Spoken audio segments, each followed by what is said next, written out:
মুজাদ্দিদুজ্জামান কুতুবুল আলাম আলা হযরত পীর ও মুর্শিদ দাদা হুজুর পীর কেবলার ভক্ত অনুরক্ত। আমি দাদা পীর কেবলার ছায়ার মত তার আদর্শ আমি মেনে চলি। আমি দাদা পীরের দলের মানুষ, আমি আল্লামা রুহুল আমিন সাহেবের দলের মানুষ। আমি মিসলা হুজুর পীর কেবলার ভক্ত, আমি ছোট হুজুর পীর কেবলার একান্ত ভক্ত অনুরক্ত মানুষ। আমি ফুরফুরা সিলসিলাকে বড় পছন্দ করি। সামনে আমার সাইনবোর্ড ফুরফুরা রেখে দিয়ে তলে তলে তলে তলে দেওবন্দীদের টাকা দিয়ে মসজিদ তৈরি করে গোটা সমাজকে যারা ধোঁকা জালে ফেলে দিচ্ছে, অপেক্ষা করুন, না জানি এরা আবার কোনোদিন আল্লাহর পক্ষ থেকে বাঁদরের চেয়ার আনিয়ে ঘুম থেকে উঠতে হয়। বাঁদরটার খুব ভালো ভালো খাবার দেয়। বাঁদর যা যা চায়, বাড়া সন্দেশ, 70 টাকা কিলো শসা, 150 টাকা কিলো ডালিম, এইসব খাওয়া দাওয়া দে। সব খাওয়া দাওয়া হয়ে গেল, পেছনের চাবুক টেনে সবাত সবাত করে গোড়াতে নিক বাড়ি। তা রাজার ভাইজি শুধু রাজা বলছে, এইটা আপনার খুব খারাপ। ওরে এত যত্ন করেন, এত মহব্বত করেন, এত ভালো ভালো খাওয়া দেন, খাইয়ে দাইয়ে এইভাবে যে মার। বলছে তুই বুঝবি না। বলছে না, এই মারটা বন্ধ করেন। তার যেমন আদর করেন, যত্ন করেন, ভালোবাসেন, খাইয়ে দাইয়ে মারেন কেন? আর রাজামশাই বিদেশে যাবে, তোর বলে যাই বাঁদরটা তোর কাছে থাক, আমি আসছি। ও আর মারে না। এখন রাজা সপ্তাহখানি বিদেশ সফর করে ফিরে এসে দেখে বাঁদর পুরো ওর মাথায় উঠে বসে রে। বলছে কি ব্যাপার, আমার বাঁদর নিচে থাকে আর সেই একই বাঁদর তোর মাথায় উঠেছে? বলছি এ শয়তানের বলে কই হওয়ার কোনো লাইন নেই। বুঝতে পারেননি তো? পোষা বাঁদরগুলো ভালো ভালো খাইতে দেওয়ার পরেও রোজ একটু জুতকে নেওয়া ভালো।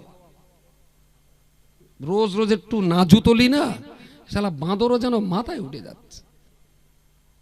তা আমি ঠিক আর ওই খেতে ট্র্যাক্টর দেওয়া বন্ধ করে দিয়েছি অনেক দিন আগে। আমি আর ওতে ট্র্যাক্টর দিইনি। আর কি ট্র্যাক্টর দেবো বলেন? কাদিয়ানি কাপের তো শুনে শুনে অভ্যেস হয়ে গেছে। আচ্ছা, কাপের চেয়ে আর বড় গাল আছে? কাপের চেয়ে বড় গাল? তো সে যখন কাগজপত্রে লিখে টিকে কাপের যখন বলে দেছে, আর তো ওর ওপরে তো আর গাল নেই।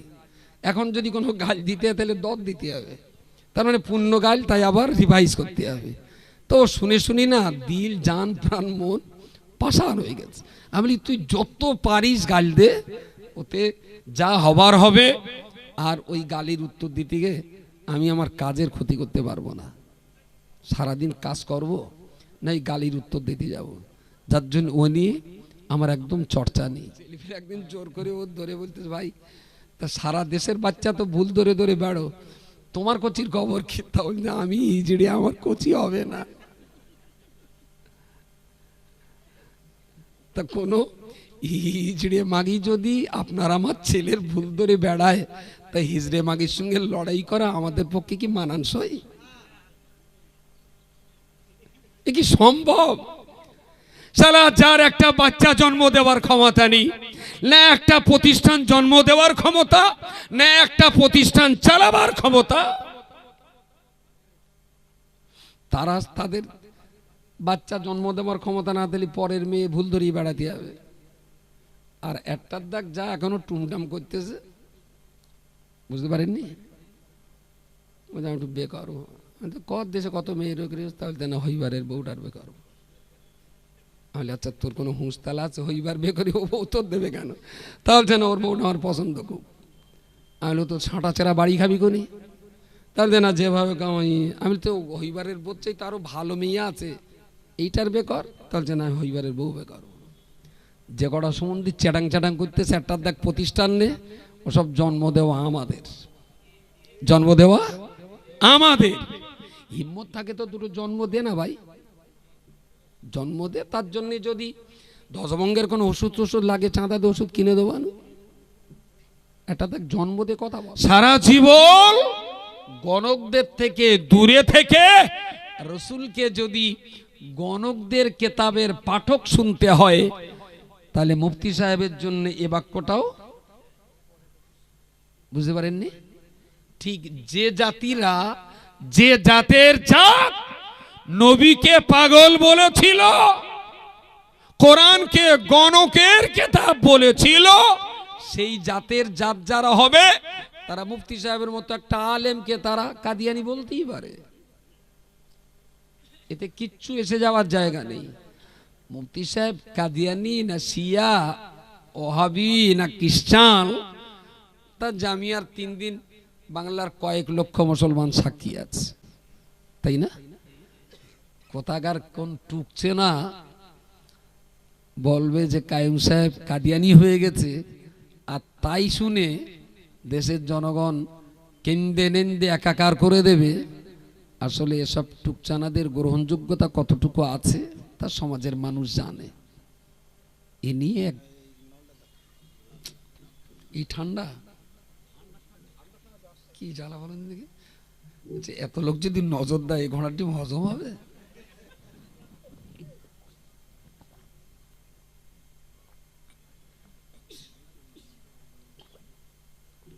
কি ফ্রিজে ছিল? বিরাট ঠান্ডা।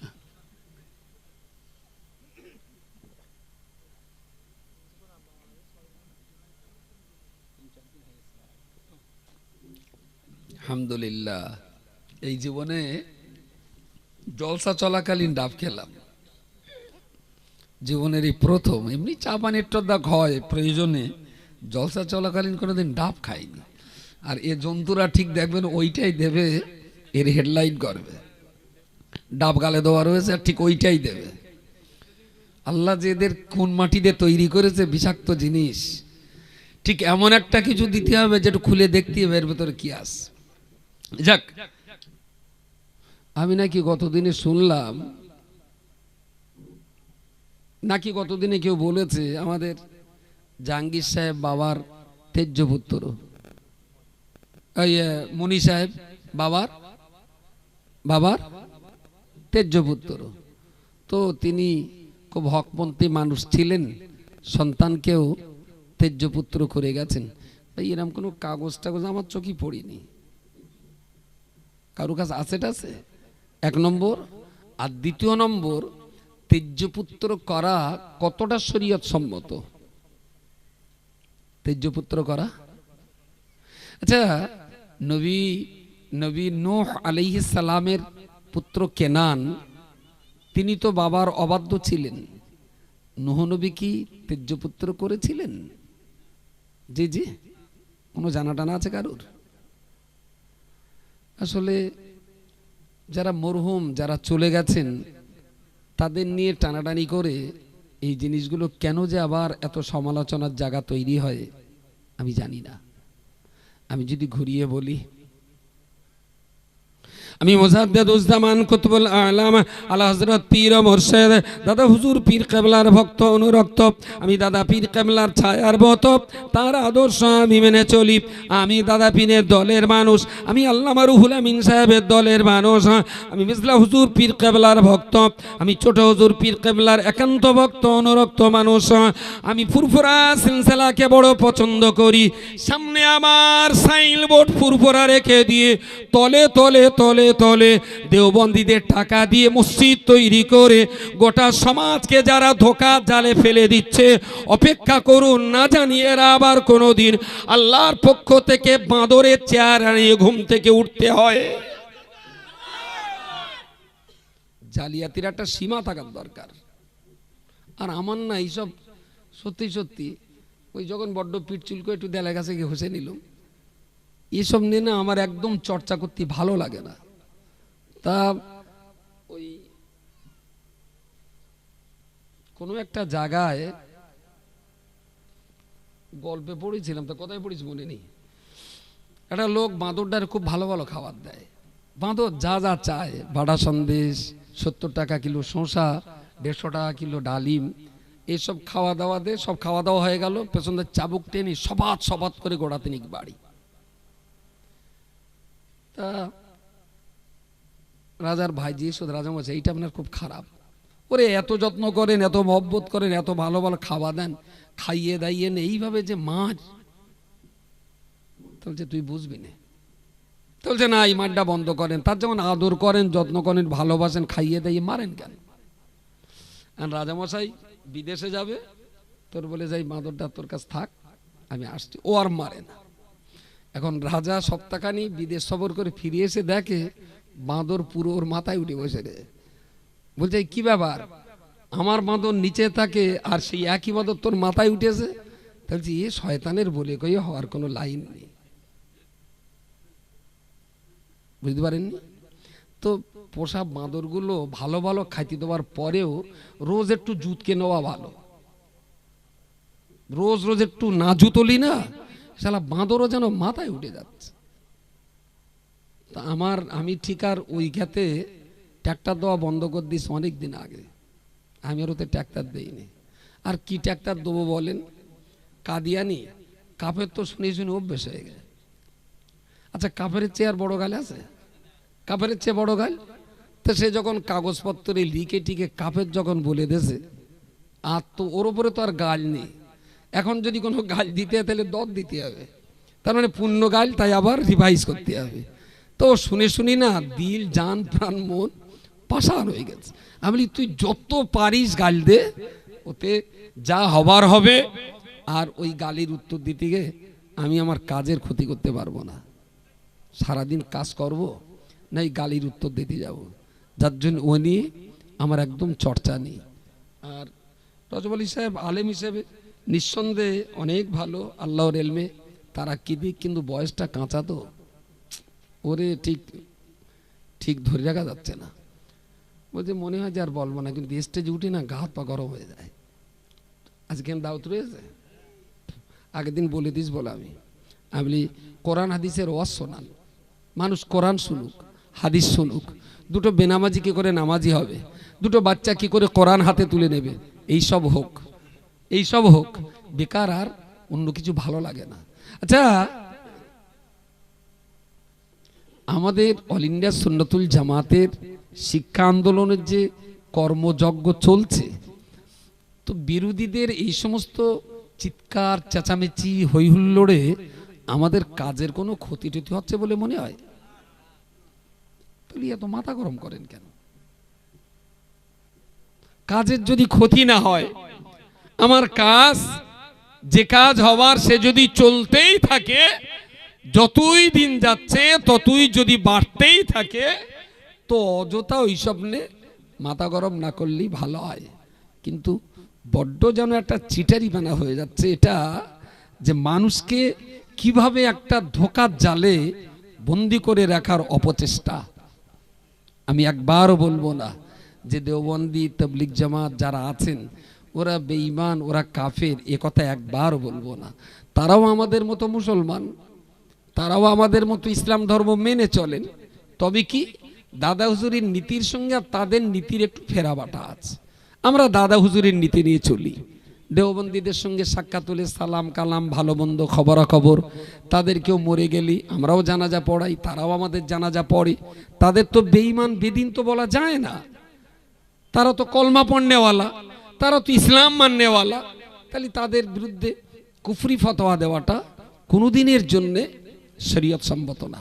আমাদের পূর্বপুরুষ, আমাদের আকাবেরিন যারা, দাদা হুজুর কাবলা, বসিয়াট আল্লামা, দরগাপুরি সাহেব, পানিগড় হাফিজ সাহেব, এনারা কেউ তাদেরকে এই কথা বলে যাননি। তো আমরাও তাদের উপরে এই সমস্ত গালিগালাজ অর্পণ করতে পারি না। কিন্তু আমি চিৎকার করে বলবো, দাদা হুজুরের নীতি ছাড়া 1 ইঞ্চি বাইরে চলি না। আবার বকর ঈদের সময় ওই দিককার গরু খাবো, এটা তো শগুনির চরিত্র ভাই, এটা তো কোনো ভদ্র রুচিশীল চরিত্র নয়। হ্যাঁ,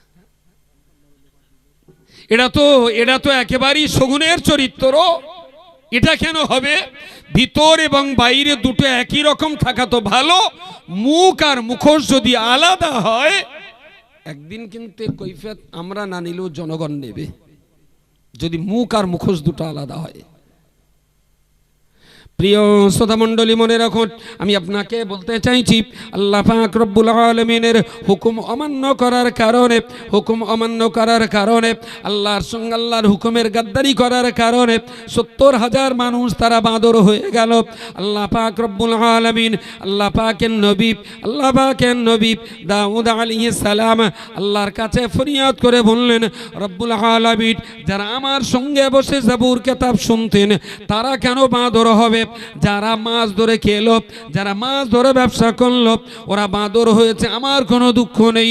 কিন্তু ওরা যখন মাছ ধরে খেত, ব্যবসা করত, আমার কিছু প্রিয়জন আমাকে নবী বলে বিশ্বাস করে নেওয়া এমন কিছু মানুষেরা, তারা তো আমার মজলিসে বসে বসে জাবুর কিতাব শুনতেন, এরপরেও এরাও কেন ওদের সঙ্গে বাঁদর হয়ে গেল? সমস্যাটার সমাধান হলো এটাই, তা'মুরুনা বিল মা'রুফ ওয়া তানহাউনা আনিল মুনকার। ওরা 12,000 মানুষ যারা তোমার ভক্ত ছিল, ওরা নিষেধ করে দেওয়ার পরে ওই মাছ আর খায়নি, নিষেধ করার আগে ওরা খেত। আল্লাহ যে নিষেধ করে দিলেন, 12,000 মানুষ ওই মাছ খায়নি। কিন্তু মামু মাছ ধরে খেয়েছে, ভাগনা প্রতিবাদ করেনি। ছেলে মাছ ধরে খেয়েছে, বেচেছে, ব্যবসা করেছে, বড়লোক হয়েছে, বাবা বারণ করেনি। নানা মাছ ধরে খেয়েছে, নাতি নানার সঙ্গে সম্পর্ক বজায় রেখেই চলেছিল, প্রতিবাদ করেনি। এই অন্যায়ের প্রতিবাদ না করার কারণে অন্যায় কাজ যারা করেছিল তারাও যেমন বাঁদর হলো, আর অন্যায় কাজকে সাপোর্ট করার কারণে মাছ না খাওয়া মানুষগুলো। ইমাম গাজ্জালী রাহমাতুল্লাহ আলাইহি রাসূলুল্লাহর এই হাদিসটার সুন্দর একটা ব্যাখ্যা দিয়েছেন। মান রাআ মিনকুম মুনকারান ফালিয়ুগাইয়িরহু বিয়াদি। যখন সমাজে দেখবে কোনো অন্যায় অপকর্ম খুব জোর গতিতে চলছে, জোর গতিতে চলছে, ফালিয়ুগাইয়িরহু বিয়াদি, তোমার দায়িত্ব হলো হাত দিয়ে বাধা দেওয়া, হাত দিয়ে শক্তি প্রয়োগ করো, মানুষ যেন অন্যায়ের দিকে ঝুঁকতে না পারে। নাম্বার 2, ফাইন লাম ইয়াস্তাতি, যদি হাত দিয়ে তুমি বাধা দিতে না পারো, ফাবিলিসানি, তাহলে তুমি জবান দিয়ে, তোমার জিহবা দিয়ে অন্যায়টাকে অন্যায় বলে আরো বেশি বেশি পরিমাণ মানুষের ঘুম ভাঙিয়ে দাও, যেটা খারাপ। ফাইন লাম ইয়াস্তাতি, যদি শক্তি প্রয়োগ করে রুখতে না পারো, মুখ দিয়ে বলে যদি রুখতে না পারো, তাহলে তুমি অন্তর দিয়ে খারাপটাকে ঘৃণা করে ওই রাস্তা থেকে ছেড়ে দিয়ে অন্য রাস্তায় চলো। ঈমান বাঁচানোর এই 3টি স্তর: 1, শক্তি প্রয়োগ করে রুখে দেওয়া; 2, জবান দিয়ে প্রতিবাদ করে সচেতনতা গড়ে তোলা; 3, অন্তর দিয়ে ঘৃণা করে তার থেকে দূরে থাকা। এটা রাসূলুল্লাহর হাদিস। ইমাম গাজ্জালী এই হাদিসটার ব্যাখ্যা করে উনি বলেছেন যে শক্তি প্রয়োগ করে অন্যায় কাজ রুখে দেওয়া, এ দায়িত্বটা হলো দেশের সরকারের। যারা গভর্নমেন্ট পরিচালনা করে, দেশের অন্যায় রুখে দেওয়ার দায়িত্ব সরকারের। আর দেশের আলেম ওলামা, শিক্ষিত বুদ্ধিজীবী জ্ঞানী সমাজ, তারা শক্তি দিয়ে অন্যায় রুখতে পারে না, তো তাদের দায়িত্ব হলো জবান দিয়ে ওর বিরুদ্ধে কথা বলে মানুষকে আরো বেশি সজাগ এবং সচেতন করে তোলা, যেটা অন্যায় কাজ হচ্ছে। দেশের সাধারণ জনগণ, সরকারও নয়, শিক্ষিত বুদ্ধিজীবী আলেমও নন, একদম দিন আনা দিন খাওয়া, খেটে খাওয়া মধ্যবিত্ত ঘরের সাধারণ মানুষ। এদের দায়িত্ব কি? এরা না পারছে শক্তি প্রয়োগ করে খারাপকে বন্ধ করতে, না পারছে জবান দিয়ে প্রতিবাদ করে মানুষের সচেতনতা ফেরাতে। তাদের দায়িত্ব হলো অন্যায় কাজটাকে অন্যায় বলে ঘৃণা করে তার থেকে নিজেকে নিরাপদ দূরত্বে রেখে দেওয়া। তাহলে দুর্বলতার সঙ্গে হলেও ইমানটা বেঁচে যাবে। এবার ইমাম গাজ্জালীর এই কথাটা নিয়ে যদি একটু অ্যানালিসিস করা যায়, অন্যায় হলে পুলিশের কাজ শক্তি দিয়ে অন্যায়টাকে রুখে দেওয়া। আচ্ছা, আমাদের এখানে ওই শাকচুড়োর আগে মধ্যম গ্রামের পাশাপাশি ঘোষগ্রাম বলে এক পীরের দরবার খুলে, জানেন? ঘোষবাড়ি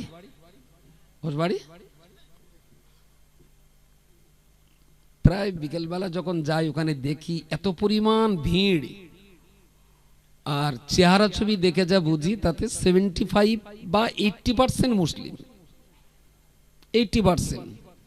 সেদিন দুটো গান্ডু দেখলাম ইউটিউবে, 2 গান্ডু গজল পড়ছে আর বেশ নাচানাচি করছে, আর বলছে আমরা খুব সুন্দরভাবে ঘোষবাড়িতে আসতে পেরেছি, টুপি মাথায় দিয়ে জুব্বা গায়ে দিয়ে দেখলাম ইউটিউবে ওরা ওর ভিতরে যে ইউটিউব করছে ঘোষবাড়ি, মনে হচ্ছে যেন ওরা একেবারেই আল্লাহর জান্নাতুল মোয়াল্লায় ঢুকে গেছে। আবার ঘোষবাড়ির রাস্তার ধারে যদি মদ খান পুলিশ ধরবে, কিন্তু ঘোষবাড়ির ভেতরে যে মদ খেলি আর পুলিশ ধরবে না, ওখানে ওর ভেতরে ধরবে না। বাইরে বদমাইশি করলে অপরাধ, আর ওর ভিতরে যে বদমাইশি করলে ছাড়। এখন এখানে প্রচুর পরিমাণ মানুষ যাচ্ছে আর প্রচুর রকমের নোংরামি ওর ভিতরে হচ্ছে। একদম ওর পাশ থেকে একটা লোক আমার ফোন করে বলছে, ভাই এটা মেয়ে ভর্তি নিতে হবে। মানে বয়স কত? তা বলে 7 বছর। আমি বলি, তা 7 বছরের মেয়ে ভর্তি নেওয়া যায়? আমাদের তো বয়স মিনিমাম 9.5 10 4 পাস করে ভর্তি নিই। তাহলে বিশ্বাস করুন মেয়েটা না নিলে হবে না। আমি বলি, বাচ্চা মেয়ে নিয়ে কী করবো আমি? তাহলে আপনার ওখানে পড়াশোনা হোক না হোক শুধু একটু রেখে দেন। আমি বলি, ভাই একটা কেরা মুসিবত না, আমার উপরে জুলুম করছেন আপনি? আমরা তো পড়াবার জন্যই বাচ্চা নেব, এমনি শুইয়ে রেখে লাভ কি বাচ্চা মেয়ে? তাহলে বিশ্বাস করুন আমার বাড়ি এরকম জায়গায়, ওই বাচ্চা মেয়েটার বাপ মা, ওর দাদি আর মেয়েটা বাড়ি, আর ওর বাপ আর মা বোম্বে। বলছে প্রতিদিন ওখানে মদ চুল্লু টুল্লু খেয়ে বোতল টতল ফেলে যায়, আর এই বাচ্চা মানুষ সেই সব বোতলের এইসব মাল টাল খেয়ে মেয়েও নেশা করে। ভাবতে পাচ্ছেন? একটা 7 বছরের বাচ্চা মেয়ে বলে প্রায় দেখি বিকেলের পড়ন্ত বেলায় ওর পাটা টলতেছে, মাথা টলতেছে, পড়ে যাবে। কি হয়ে রে? তাহলে কাকু ওই ওখানে একটা বোতল ছিল, কাজ করে একটু খেইল।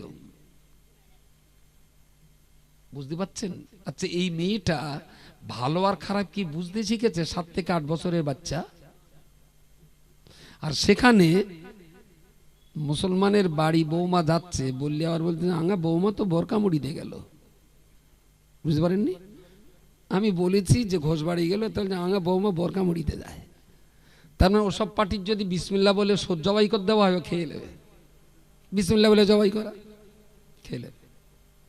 এই যে অন্যায়, এটা তো আমাদের দেশের পুলিশ আটকাবে না, কারণ রাষ্ট্র ব্যবস্থার দৃষ্টিভঙ্গিতে রাষ্ট্রের চোখে এটা অনলাইন না, কিন্তু ইসলামের চোখে অনলাইন। তাহলে রাষ্ট্র ব্যবস্থার আইনে এটা যেহেতু অনলাইন নয়, তো পুলিশ এটাকে আটকাবে না। আমি আমার সন্তানটা যদি ওখানে যায়, আমি যদি তার গালে দুটো থাবড়া দেই, যার কোনোদিন যেন যাবি নে, এই শক্তি প্রয়োগ করতে আমি কি দুর্বল? শক্তি দিয়ে মারপিট করে অন্যায় রুখে দেওয়ার দায়িত্ব পুলিশের, কিন্তু আমার ছেলেটার প্রতি কি আমি একটু শক্তি প্রয়োগ করতে পারি না? আমার ছেলের প্রতি, আমার ছেলেকে আমি 2-4টে চটচাপ্পার থাপ্পড় দিলাম, যার কোনোদিন যেন এই সমস্ত জায়গায় যাবি না। আচ্ছা এর জন্য কি আমার কেস খেতে হবে? আমি সমাজের বাপেদের কাছে শুধু এতটুকু দায়িত্বশীল আর দায়বদ্ধতার কামনা আর আশা করাটা আমার জন্য কি বড্ড অন্যায় হবে? এতটুকু কাজ আপনারা পারবেন না? যদি প্রত্যেকটা বাবা এতটুকু কাজও করতে পারেন, আশা করা যায় এই মহাসর্বনাশের ভিতরেও কিছুটা হলেও হয়তো আমরা জোনাকির মতো মিটমিট করা শান্তির একটু আলো দেখতে পাবো। আর বাবা মা যদি এটাও ছেড়ে দেয়, তাহলে যত দিন যাবে তত ঘন ঘটা অন্ধকার আমাদের দেখতে হবে। প্রিয় শ্রোতামণ্ডলী, মনে রাখুন, আমি আপনাকে বলতে চাইছি, আমার এখন 50 বছরের কোটায় আমার বয়স। জন্মগতভাবে লক্ষ্য করে দেখতে পেলাম আপনার বিতারি হাকিমপুরের ওখানে কাদিয়ানিরা যখন মুসলমানদের কাদিয়ানি করার চক্রান্ত করছিল, সেই দিনেতে আমি অনেক ছোট মানুষ, মৌলানা মরহুম মগফর কামরুদ্দিন সাহেব রহমাহুল্লাহ বিতারি মাদ্রাসার যিনি প্রতিষ্ঠাতা ছিলেন, উনি বিরাট সভা ডাকলেন, কাদিয়ানিদের বিরুদ্ধে সভা ঢাকা হলো। আমি বাচ্চা মানুষ, আমিও সেই সভায় হাজির ছিলাম। চটে বসে বসে তাদের প্রতিবাদ শুনতাম, আলেম মাওলানাদের প্রতিবাদ শুনতাম। সেই জায়গায় দাঁড়িয়ে ঈসা রুহুল্লাহকে কেন্দ্র করে, ইমাম মেহেদিকে কেন্দ্র করে কাদিয়ানিরা যত মিথ্যা কথা বলে সমাজের মুসলমানদের কাদিয়ানি করার ষড়যন্ত্র করছিল, সেই বিরাট প্রতিবাদ সভা করার কারণে আল্লাহ পাকের রহমত হলো, মুসলমানরা যারা কাদিয়ানি হয়ে যাচ্ছিল তারা সেই জিনিস বুঝতে পেরে কিছু কিছু মুসলমান কাদিয়ানি থেকে আবার ফিরে এলো, বাকি যারা ওই পথে যাচ্ছিল ওই পথ তারা বন্ধ করে দিল। মাত্র কয়েক বছর পূর্বে আমাদের এই দেশে যখন খ্রিস্টান ধর্ম অবলম্বীরা বই দিয়ে, টাকা দিয়ে, চাল টালার খাদ্য খোরাক দিয়ে দিয়ে আমাদের দেশের মুসলমানগুলোকে খ্রিস্টান বানিয়ে নেওয়ার যে অপচেষ্টা চালিয়ে যাচ্ছিল, সেই অপচেষ্টা যখন আমাদের নলেজে ধরা পড়ল, আমাদের দৃষ্টিগোচর হলো, সরজমিনে তদন্ত করলাম। ধর্ম প্রচারের অধিকার সবার রয়েছে। হিন্দু ধর্ম সে প্রচার করতে পারে, খ্রিস্ট ধর্ম সে প্রচার করতে পারে, ইহুদি ধর্ম ইহুদিরা প্রচার করতে পারে, ইসলাম ধর্ম আলেমরা প্রচার করতে পারে। কেউ কারুর ধর্ম প্রচার আটকাতে পারে না, সবাই সবার মতো প্রচার করবে। কিন্তু গোপনে গোপনে মিথ্যা কথা বলে, ষড়যন্ত্র করে, মানুষকে ধোঁকা দিয়ে ধর্মান্তরিত করাটা, এটা তো দেশে কখনো আইন সিদ্ধ বলবে না। আমরা যখন জেনেছিলাম লক্ষণকাঠি থেকে শুরু করে চৌমাথার আশপাশে অনেক ছেলেরা, অনেক মেয়েরা যারা খ্রিস্টানদের তালিকায় নাম লিপিবদ্ধ করেছিল, অল ইন্ডিয়া সুন্নাত ওয়াল জামাতের চেষ্টায় মুরারশা চৌমাথাতে ঐতিহাসিক সমাবেশ করে আমরা তাদের মুখোশ খুলে দিয়েছিলাম। আল্লাহ শুকরিয়া আদায় করে বলতে পারি, অল ইন্ডিয়া সুন্নাতুল জামাত তার বিরুদ্ধে প্রতিবাদ গর্জন করেছিল বলে যে মুসলমানেরা খ্রিস্টানের দিকে চলে গিয়েছিল, তাদের ভিতরে অনেকেই তো আবার ঘরে ফিরতে পেরেছে। মনে নেই ক বছর আগের কথা? কত? 8-10 বছর হবে, হলো নাই 14-15 বছর। আচ্ছা, এই সমাবেশে মুফতি সাহেবের কোনো অবদান ছিল না? ছিল না? তিনি তো তখন আব্বা বেঁচে ছিলেন, আব্বা সভাপতি, মুফতি সাহেব ছিলেন মুখ্য উপদেষ্টা। শেষ কথা তিনিই বলতেন।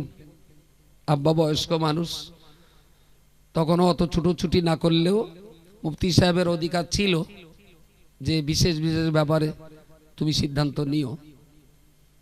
তাহলে যেখানে মুফতি সাহেব লড়াই করছেন হাকিমপুরে যে কাদিয়ানীদের বিরুদ্ধে, আর সেখানে মুরারিশা চৌমাথায় মুসলমানদের ইমান ইসলামের সুরক্ষা দেওয়ার জন্যে প্রতিবাদ সভা করতে হচ্ছে মুফতি সাহেবকে চৌমাথা মুরারিশার রাজাপুরের মাঠে, আর খোর্দ জলসেরিয়াতে শুনতে হচ্ছে সেই কাইম সাহেব নাকি কাদিয়ানি ছিলেন। এটাও শুনতে হয়েছে তো আপনাদের? বাহ, হোক হোক, এটা আমি একদম অবাক হই না। এটা মুফতি সাহেবের ন্যায্য পাওনা বললি হবে। হ্যাঁ,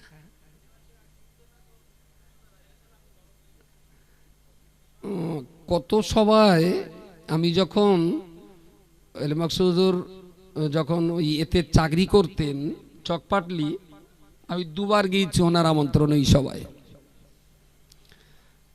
তা ওই সভাটার প্রচুর মানুষ হতো, আর ওই এলাকার মানুষেরা মাকসুদুরকে একেবারেই পীর বললেও যেন কম বলা হবে, প্রচণ্ড সম্মান আর শ্রদ্ধা করতেন।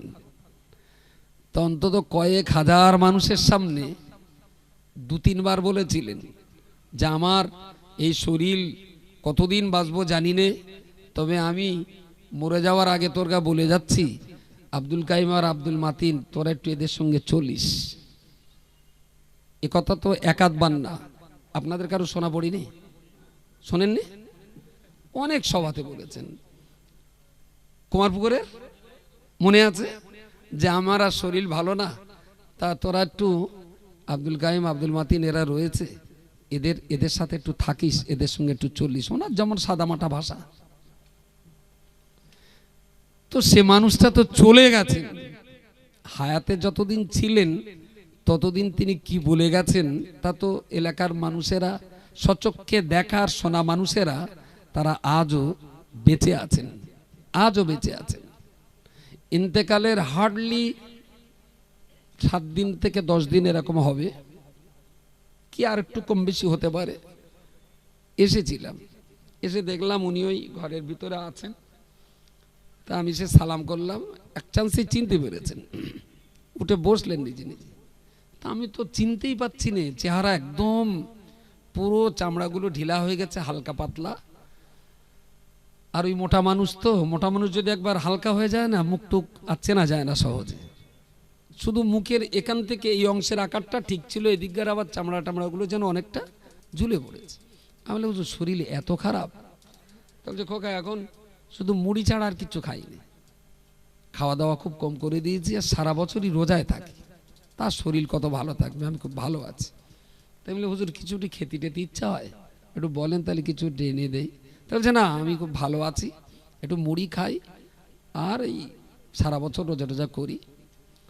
তা সংগঠনের কাজ কেরাম চলছে? আমি চলছে আল্লাহর রহমতে, এইভাবে এই সমস্ত কাজকামগুলো করছি। তাহলে দেশের পরিস্থিতি ভালো না, ঝড় ঝাপটা চাপ চোপ যাই আসুক বাবা, ওই জায়গাতে যেন নড়িস নে, ওই জায়গাতে যেন নড়িস নে, জায়গাটা ধরে থাকিস, আল্লাহ তোদের পাশে থাকবে, আল্লাহর রহমত হবে। আধ ঘন্টাখানি ছিলাম, অন্য কোনো গল্প গুজব হয়নি, মাদ্রাসার গল্প, হাড়োয়া মাদ্রাসার গল্প, জামিয়ার গল্প, আব্বাস শরীর কিরকম, মুফতি সাহেব কোথায় কি করছে, এইসব নিয়েই মোটামুটি আধ ঘন্টাখানি ছিলাম। তারপর বললাম হুজুর একটু ব্যস্ত রয়েছি যাই। তাহলে যাও, আবার পারলে একটু ঘুরে যেও। ওই আমার শেষ কথা, তারপর আর হুজুরের সঙ্গে আমার কথা হয়নি। তো এলেম মকসুদুরির সঙ্গে কতটা হতো বা না হতো, যিনি মন্তব্য করছেন সম্ভবত তিনি তখন মায়ের পেটেই ছিলেন।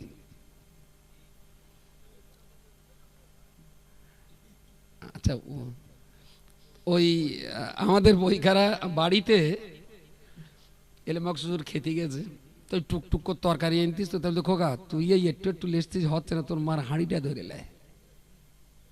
তা মার বলেছি, তা মা হেসে যান, মা একটু জানেন, এরকম একটা ডিশে তরকারি ছিল, পুরো তরকারিটা মা দিতেছে। তা আমি নিয়ে গেছি, এবারে আব্বা আমি চামচ নিয়ে দুটো ভাত দিতে যাচ্ছি, তা আব্বা আমার হাঁকা দেবে, তোমার নি গেল, তুমি ভাত খুসখুস করতে চলো করে হয়, ওই ভাতগুলো ওই ডিশে ঢেলে দাও। সেই যে ডিশি তরকারি ছিল, ভাতগুলি দিল ওই ডিশি ঢেলে, বেশ সকল বকল করে পুরো ডিশ ধরে, ডিশটা বাঁ হাতে ধরে আস্তে আস্তে আস্তে আস্তে করে পুরোটাই খেয়ে ফেললেন। তা হাতে করে যতটুকু পেরেছি জীবনে, এত কাছাকাছি আমার মনে হয় যে ভদ্রলোকরা বলছেন ওরা তখন মার পেটে, ওরা এর খবরও জানে না। আমি শুধু বলতে চাইছি এই কথাটুকু, যে অল ইন্ডিয়া সুন্নাতুল জামাত ফুরফুরা পীর সাহেব কেবলা আল্লামা রুহুল আমিন সাহেব, এনাদের নীতি ও আদর্শের জায়গা থেকে কোন জায়গাটায় 1 ইঞ্চি সরে গেছে আমি কি জানতে পারি? একটু সরাসরি আলোচনা করা। ইদানিংকালে একটা প্রশ্ন উঠেছে, ওরা মেয়ে লোক নিয়ে এরম হাদিস পড়াচ্ছে কেন? একদম ঠিক বলেছেন আপনি। দাদা হুজুর কেবলার ওসিয়াতনামায় আছে, ওসিয়াতনামায় আছে মোহরেম ব্যক্তিদের দিয়ে বাড়ির মেয়েদের শিক্ষা দিতে হবে। কি? বাংলা, অঙ্ক, ইংরাজি, ভূগোল, বিজ্ঞান, ইতিহাস, কোরআন, হাদিস, উসুল, ফিকহ, হিকমত, মানতিক, যা কিছু পড়াবার কাদের দিয়ে পড়াতে হবে? মোহরেম ব্যক্তি। মোহরেম ব্যক্তি কারা? যার সঙ্গে ওই মেয়েটার বিয়ে হারাম। বাপ, বড় ভাই, বলেন, ছেলে, দাদু, দাদিমা, নানিমা, নানা, এই ধরনের মোহরেম ব্যক্তি যারা, পীর সাহেব কেবলা বলেছেন মোহরেম ব্যক্তিদেরকে দিয়ে তোমরা তোমাদের মেয়েদের শিক্ষা দেবে। আচ্ছা, হাই স্কুলে আমাদের যে মেয়েগুলো পড়ে, বিনয় ঘোষ, অবিনাশ চ্যাটার্জি, এরা কি সব আপনার মেয়ের মোহরেম ব্যক্তি? হ্যাঁ, তো কই এটা নিয়ে তো কোনোদিন প্রশ্ন ওঠেনি যে হাই স্কুলে মুসলমানের সায়না মেয়েদের পাঠানো হচ্ছে কেন? ফতোয়াটা তো ওটা উচিত। আচ্ছা, হাই স্কুলের মেয়েরা যে পোশাক পরে হিন্দু, খ্রিস্টান, মুসলিম বিভিন্ন ধরনের মাস্টারদের কাছে পড়ে, আমি একবারও বলবো না যে হিন্দু মাস্টার বোর্ডে পড়লে হবে না, মোটেই নয়। শিক্ষা যদি বাথরুমের চেম্বারেও থাকে তবুও সেখান থেকে শিক্ষা নিতে হবে। তা সে হিন্দু হোক, খ্রিস্টান হোক, মুসলমান হোক, যাই হোক না কেন, শিক্ষা নেবার ব্যাপারে কোনো আপোষ চলবে না।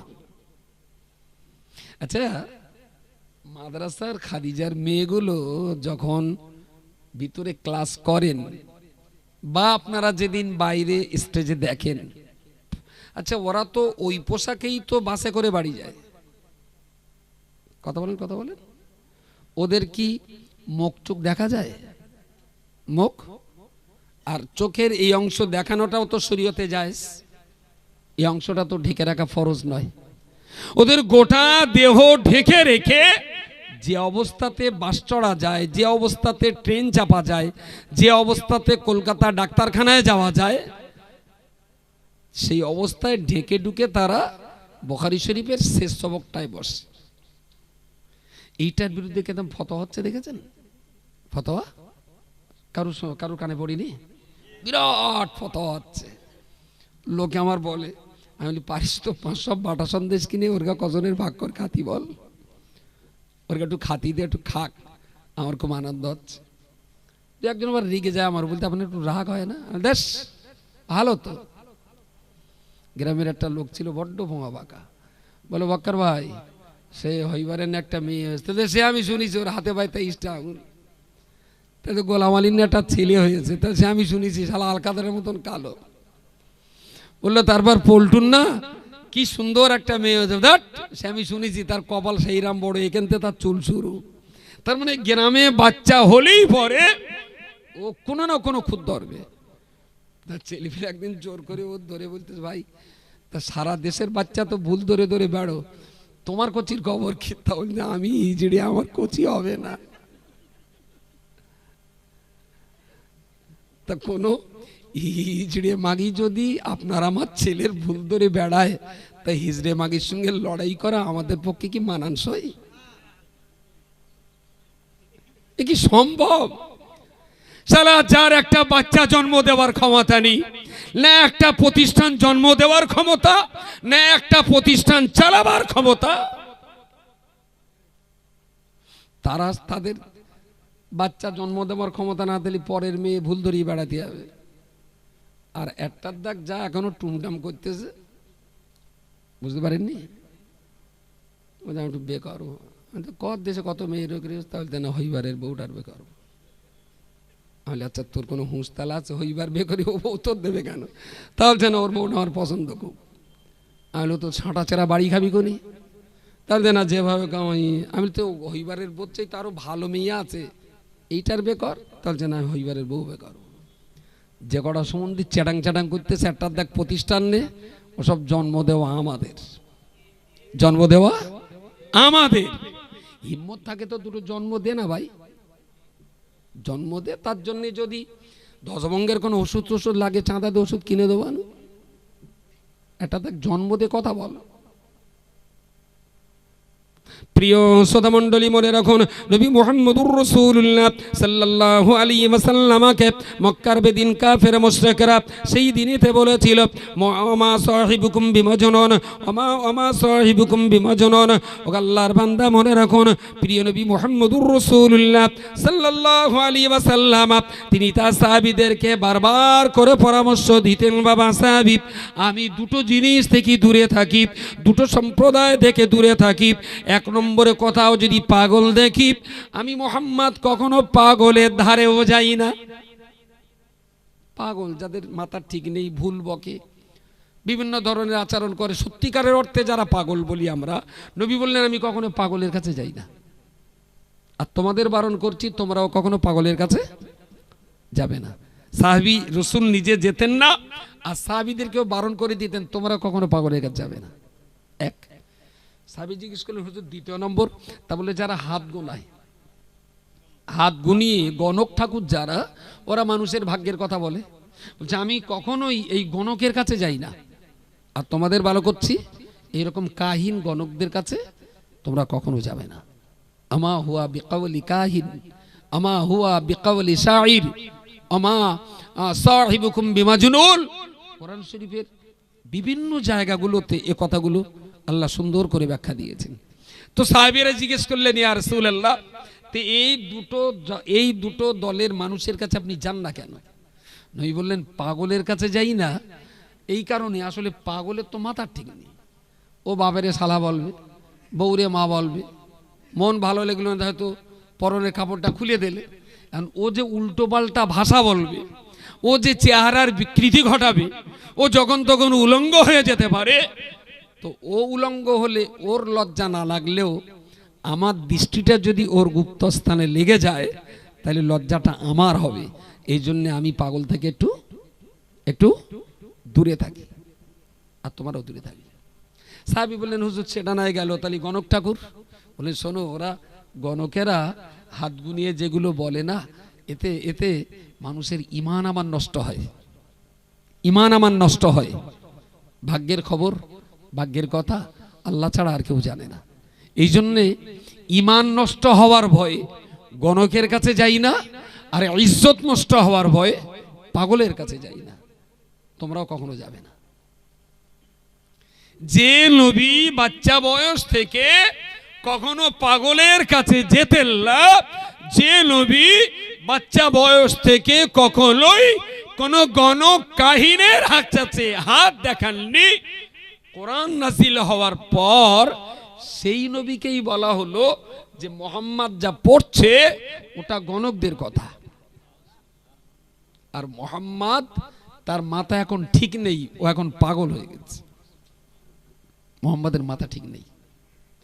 এই দুটো কথা শুনে ঘরের দরজা বন্ধ করে দিয়ে রাসূলুল্লাহ এত কান্না কেঁদেছিলেন যে অন্যান্য ক্ষেত্রে তিনি এমন কান্না কাঁদতেন না, খুব কেঁদেছিলেন।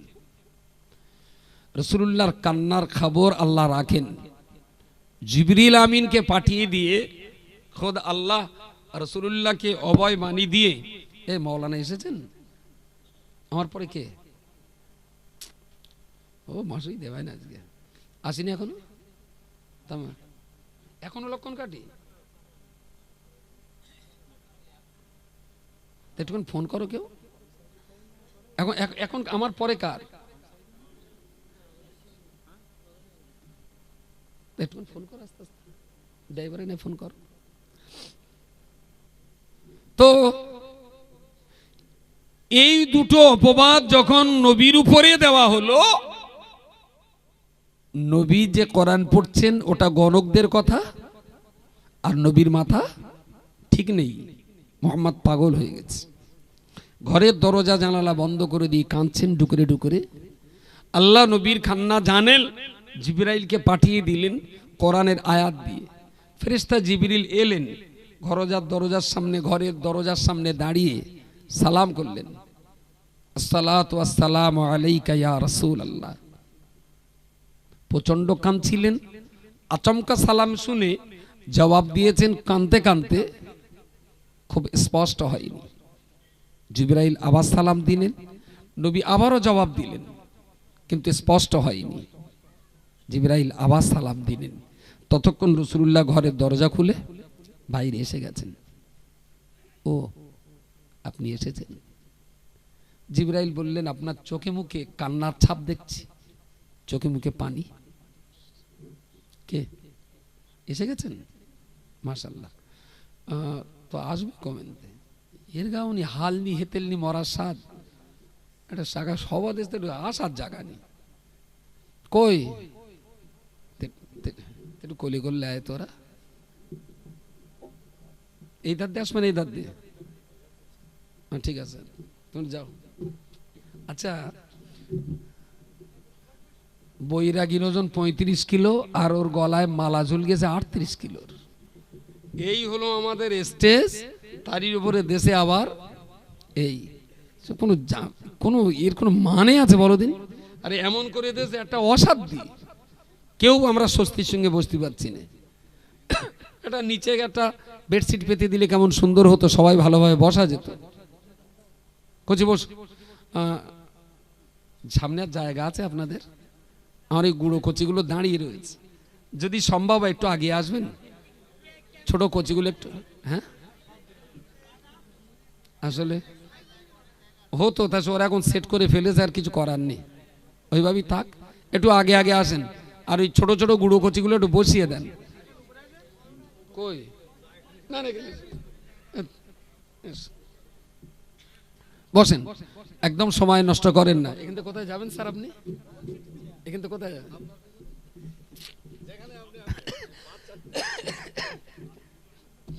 আলহামদুলিল্লাহ। তো জিবরিল আমিন আলাইহিস সালাম রাসূলুল্লাহকে বললেন যে এত কান্না কিসের?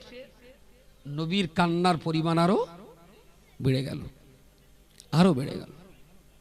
নবী আমার বললেন, ও আল্লাহর ফেরেশতা জিবরিল, আমি ছোট্ট বয়স থেকে কখনো গণকের কাছে যাইনি, আমি ছোট্ট বয়স থেকে পাগলদেরকে কখনো তাদের কাছে আমি যাইনি, কারণ পাগলের কাছে যাইনি আমার ইজ্জত নষ্ট হবে বলে, গণক দেবতা ঠাকুরের কাছে কখনো যাইনি আমার ঈমান নষ্ট হবে বলে, যে দুটো জিনিস থেকে তাম জীবন আমি দূরে থাকতাম, যে দুটো ব্যক্তি থেকে তাম জীবন আমি দূরে সরে থাকতাম, আজকে জীবনের শেষ প্রান্তে এসে সেই দুটো পাগল আর গণকের অপবাদ আমার ঘাড়ে, যে পাগল থেকে আমি দূরে থাকতাম, আমি মোহাম্মদ নাকি পাগল হয়ে গেছি, যে গণক থেকে আমি দূরে থাকতাম, আমি নাকি সেই গণকদের কথা বলি। এই দুঃখ, এই যন্ত্রণা বলার কোনো জায়গা নেই, তাই আমি একা একাই কান্নাকাটি করে আমার মনের দগ্ধীভূত যন্ত্রণা উপশম করার চেষ্টা করছি। ফেরেশতা জিবরিল আমিন আলাইহিস সালাম রাসূলুল্লাহকে অভয় বাণী শুনিয়ে বললেন, ওয়ামা সাহিবুকুম বিমাজনুন, ইয়া রাসূলুল্লাহ, ইয়া হাবিবাল্লাহ, আল্লাহ পাক আপনার সঙ্গী সাথী ইমানদার বান্দাদের সতর্ক করে বলেছেন, ও পৃথিবীর ইমানদার মানুষেরা, নবীর সাহাবীগণ, তোমাদেরকে আমি আল্লাহ বলছি, না না, তোমাদের সাথী, তোমাদের সঙ্গী মুহাম্মদুর রাসূলুল্লাহ, তিনি কোনো দিনের জন্য পাগল হয়ে যান নাই। জোরে সরে বলুন সুবহানাল্লাহ। ওমা হুয়া বিকাউলি কাহিন, ওরা কোরআনটাকে বলতো গণকের কথা, কোরআনটাকে বলতো গণকের কেতাব, গণক ঠাকুরের লেখা কেতাব। আল্লাহ পাক তার পাল্টা জবাব দিয়ে বললেন, ওমা হুয়া বিকাউলি কাহিন, না না, এ কেতাব কোনো গণক ঠাকুর দেবতার রচনা করা কেতাব নয়, তানজিলুম মির রাব্বিল আলামিন, এ কথা কেতাব নাজিল হয়েছে মহান স্রষ্টা আল্লাহ পাকের পক্ষ থেকে। জোরে সরে বলুন সুবহানাল্লাহ। তা সারা জীবন পাগলের কাছে না যে নবীকে যদি শেষ জমানায় পাগল, শেষ জীবনে পাগল শুনতে হয়, সারা জীবন গণকদের থেকে দূরে থেকে রসুলকে যদি গণকদের কেতাবের পাঠক শুনতে হয়, তাহলে মুফতি সাহেবের জন্য এ বাক্যটাও বুঝতে পারেননি? ঠিক যে জাতিরা, যে জাতের জাত নবীকে পাগল বলেছিল, কোরআনকে গণকের কেতাব বলেছিল, সেই জাতের জাত যারা হবে, তারা মুফতি সাহেবের মতো একটা আলেমকে তারা কাদিয়ানি বলতেই পারে, এতে কিচ্ছু এসে যাওয়ার জায়গা নেই। মুফতি সাহেব কাদিয়ানি না শিয়া, ওহাবি না খ্রিস্টান, তার জামিয়ার 3 দিন বাংলার কয়েক লক্ষ মুসলমান সাক্ষী আছে, তাই না? কোথাকার কোন টুকছে না বলবে যে কায়ুম সাহেব কাদিয়ানি হয়ে গেছে, আর তাই শুনে দেশের জনগণ কেন্দে নেন্দে একাকার করে দেবে। আসলে এসব টুকচানাদের গ্রহণযোগ্যতা কতটুকু আছে তা সমাজের মানুষ জানে। এ নিয়ে একদম মাথা গরম করা উচিত না। সবাই একটু এই এত সুন্দর একটা মজলিস, একটু দোয়া করেন আল্লাহ যেন আমার পাশের এই হুজুরটার মাথা একটু ঠান্ডা করে দেয়। ও মাইকে উঠলেই না আমার ভয় লাগে যে কোন খাতে যে কিভাবে আঙুল দেবানি দেখছে, ওই রকম আমার না ভালো লাগছে না। কিচ্ছু করার দরকার নেই, থাক না। আরে ওদের কথা যদি পাবলিক বিশ্বাস করতেন, আপনার কি মনে হয় ওই কথা বিশ্বাস করে মুফতি সাহেবের একটা সমর্থক কমেছে? ওই আরো বেড়েছে। ওদের কথা বিশ্বাস করে আমাদের কাজ কামের কেউ কি পথে একটা বাম্পার সৃষ্টি করতে পেরেছে? বাড়ি একটু যদি তোরা পারবি, ওই যে কটা বড্ড এরম বাড়াবাড়ি করতে, বাড়ি একটু বোর কাছে ফোন করতে একদিন, হ্যাঁ, যে তোমরা মদ্দা লোকটা এরকম লাফাচ্ছে, তা কি কামাইটা করতেছে একটু বলো দিন দেখি। পারিস তো একটু বাড়ি খবর লে। বউগুলোও জুতোচ্ছে দুবেলা ওর গা দিয়ে, এত ফাড়াচ্ছ, তা তার গা তো কিচ্ছু করতে পারতো না, তা কি মারাতি ফাড়াচ্ছ বলো দিন। মনে হচ্ছে এখান থেকে বাড়ি গিয়ে বোর কাছেও ঝাঁটালাতি খাচ্ছে, কারণ ইউটিউবের যুগ তো এখন। আমি ত্রুটি বিচ্যুতির জন্য ক্ষমা চেয়ে নিচ্ছি। মৌলানা এসেছেন, তার সুললিত কণ্ঠের কোরআন হাদিসের সমন্বয়ে তার গভীর তাৎপর্যপূর্ণ আলোচনা আপনারা ধীর স্থিরভাবে শ্রবণ করুন। জামিয়া রিসালে সাহেবের কথা মাথায় রাখুন। এদিকে খাদিজাত সাদ ঢালাই, তার পরপরই জোড় অশ্বতলার বিবি আসিয়া মাদ্রাসা সাদ ঢালাই, তার আগেই সামনে মঙ্গলবার আবার বুধবার কি আর একটা মাদ্রাসা পোলতারাটি রানীহাটি সাওলাতুন্নেসা বালিকা মাদ্রাসার শিলান্যাস হবে আগামী মঙ্গলবার। আর বুধবারের দিন এখানে মরহুম মগফুর হুজুরের স্মৃতিসভা, সেদিনকে সবাইকে আমন্ত্রণ রইল। সময় মতো আপনারা আসবেন, আমার জন্য দোয়া করবেন। আসসালামু আলাইকুম রহমতুল্লাহি ওয়া বারাকাতুহু। হানাফিয়া কালকে কালার পরশু দুদিন, ও 16-17, ও এটা জামপুর। হানাফি মানে পাতিলা চন্দ্রে একটা আছে, এই জন্য গুলিয়ে যাচ্ছে। আমাদের গোপালপুর 2 নম্বর অঞ্চলের হানাফিয়া মাদ্রাসার ইসালে সওয়াব আজ এবং আগামীকাল। আপনাদের এখান থেকে নদী পার হলে তো সহজে যাওয়ার ব্যবস্থা আছে, পারলে একটু যাবেন। ওরা মনে হচ্ছে নদী পারের খেয়ার ব্যবস্থা রয়েছে, কোনো সমস্যা থাকবে না। যারা যাবেন সারা রাত্রি খাওয়ার ব্যবস্থা থাকবে, সবাইকে দাওয়াত করছি, আল্লাহর রাস্তায় যাবেন। আর আমাদের বক্তা থোড় মোসার কলা, কলা মোসার থোড়, বোঝা গেছে? আমাদের কোনো জলস্তি নেই, কোনো গন্ডার নেই, সব বিপিএল মাল। যা সারা বছর দেখেন সেই তারাই থাকবে। কলা মোসা থোড়, থোড় মোসা আর কলা, এই 6 জন বক্তা থাকবে, আল্লাহর রাস্তায় যাবেন। আসসালামু আলাইকুম।